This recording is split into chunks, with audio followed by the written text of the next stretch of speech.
সবাই বলে জিয়া জিয়া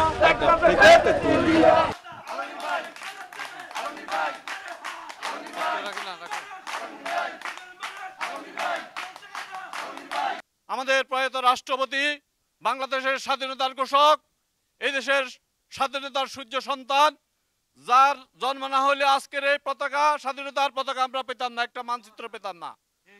যার নেতৃত্বে বাংলাদেশ স্বাধীন হয়েছেন, সেই মেজর জিয়ার ঘোষণার মাধ্যমে বাংলাদেশের বহুদলীয় গণতন্ত্র, বাক স্বাধীনতা, সংবাদপত্রের স্বাধীনতা, মধ্যপ্রাচ্য সহ সারা পৃথিবীতে আজকে যে রেমিটেন্স আসে সেটা শহীদ জিয়া রহমানের হাত ধরে, এবং সৌদি আরবের যে জিএটি হাজী সাহেবরা গেলে এখনো পর্যন্ত সেই ছায়ার আশ্রয় নিয়ে আসে আরাফাতের ময়দানে।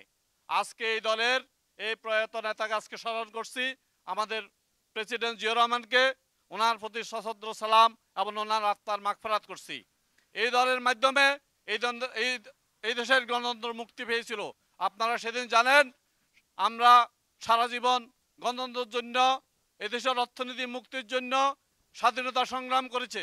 স্বাধীনতা সংগ্রামের পর একদলীয় শাসন ব্যবস্থা করে শেখ মুজিবুর রহমান বাকশাল কায়েমের মাধ্যমে এদেশে গণতন্ত্রের কবর রচনা করে।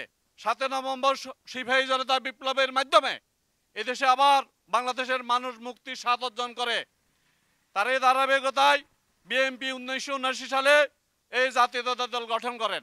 এদেশের মানুষের অর্থনৈতিক মুক্তি, গণতন্ত্র এবং সারা পৃথিবীতে অর্থনৈতিক যে বিপ্লব, এই দলের মাধ্যমে 19 দফা খাল খনন কর্মসূচির মাধ্যমে কৃষিকে সমৃদ্ধ করেছেন আমাদের এই প্রয়াত নেতা। বিগত 17 বছর ফ্যাসিস্টের বিরুদ্ধে আন্দোলন সংগ্রাম করতে গিয়ে এমন কোন নেতা নাই যারা কারাবরণ করে নাই। আওয়ামী দুঃশাসনের কারণে জাতীয় দলের কর্মীরা ঘরে ঘুমাইতে পারে নাই, ঠিকভাবে ইফতারের সময় ইফতার করতে দেয় নাই, ইফতার মাহফিল করতে দেয় নাই। এদেশে কথা বলার স্বাধীনতা ছিল না। অ্যাটর্নি জেনারেল বলেছেন শেখ হাসিনা সারা পৃথিবীর ফ্যাসিস্টের সভাপতি। এই 17 বছর আপনারা দেখেছেন গুম, খুন এবং হত্যা, রাহাজানি সহ এদেশের অর্থনীতিকে ভঙ্গ করে দিচ্ছে।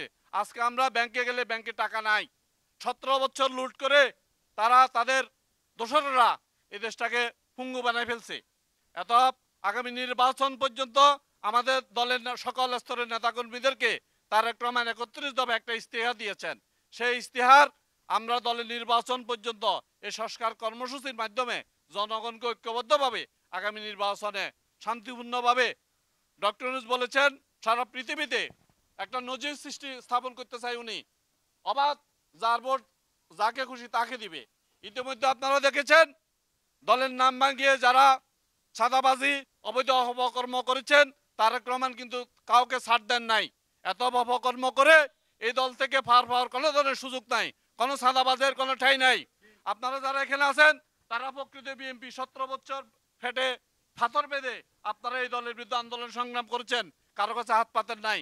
নির্বাচন পর্যন্ত দয়া করে একটু ধৈর্য ধরবেন, কোনো ধরনের উস্কানির ফাঁদে পা দিবেন না।